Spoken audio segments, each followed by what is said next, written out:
তো hello friends, আজকের ব্লগটা দেখো লাস্ট অব্দি খুব মজা পাবে। কারণ আজকের ব্লগটা একদম দেশিভাবে, একদম ন্যাচারাল ভাবে একটা ব্লগ করেছি, যা আমি বাড়ির থেকে স্টার্ট করলাম। একটা জায়গায় যাবো, সেটা কি কাজ করব সব নিয়ে হবে ব্লগটা।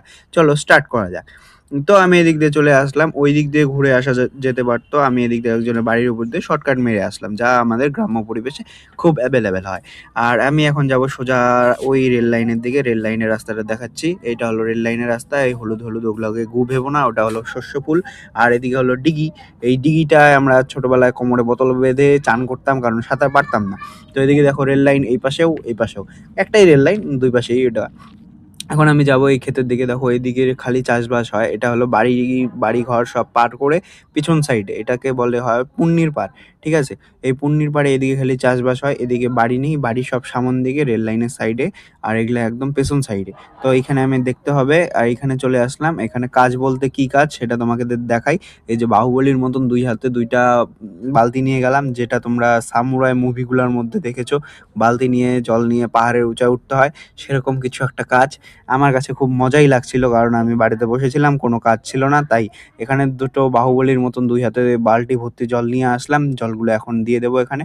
কিসের উপরে দিচ্ছি সেটা আমি দেখাচ্ছি। একটু ধৈর্য ধরো। যারা নতুন এসেছো সাবস্ক্রাইব করে নাও। এখানে দেখতেই পাচ্ছো আমি জল দিলাম। জল দেওয়ার পরে জায়গাটা তোমাদের দেখাচ্ছি। দাঁড়াও, একটু দাঁড়াও, দেখাচ্ছি জায়গাটা। তো এই যে দেখতে পাচ্ছো এইটা হলো জায়গা। এই জায়গায় জল দিলাম। একটু পরে এটা পাড়ায়া কেদা করতে লাগবে, যার মধ্যে গাড়বে বিছন। যারা চাষবাস করো, আমি তো করি না, আমি ফার্স্ট টাইম। যারা চাষবাস করো, এই যে সাইডে দেখতেই পাচ্ছো এরকম একটা বিছন হয়, বিছন জাতীয়। তো কিভাবে জল ভরি সেটা দেখতেই পাচ্ছো। এটা হলো একটা পুকুর। সেই পুকুরের ভিতর নিচে অনেক চুকা বাঁশ আছে, যে মাছ যেন না ধরতে পারে। সেই পুকুরে যদি পড়ে যাই, একদম ভাসছে, কোন দিক দিয়ে যাবে তার নাই ঠিক। একদম বুঝেছো?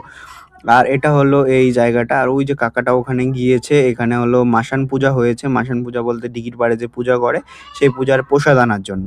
তো সেই প্রসাদ আমি আর কাকা বসে খাবো। তো আমি এখানে একাই আপাতত বসে আছি। ওই জায়গায় জল দিলাম। জলটা কিছুক্ষণ টানুক মাটিটা, তাহলে মাটিটা নরম হবে। তারপরে এই জায়গায় পাড়িয়ে কাদা করবো। ঠিক আছে?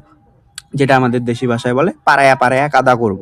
ঠিক আছে? তো আমি এখানে বসে আছি। বসে থেকে ভাবতাছি ভিডিওটা কোন অ্যাঙ্গেল থেকে কিভাবে শুট করব।